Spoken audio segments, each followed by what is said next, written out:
Blíží se konec školního roku.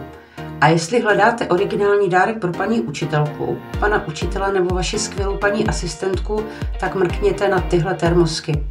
Motiv i hlášku přizpůsobím přesně na míru vašemu přání. A pokud by se vám víc hodil hrníček nebo podložka pod myš, taky není problém, vyrobíme i ty. Protože ocenit někoho, kdo dává dětem každý den kus sebe, si zaslouží něco jedinečného. Stačí napsat a vymyslíme to spolu.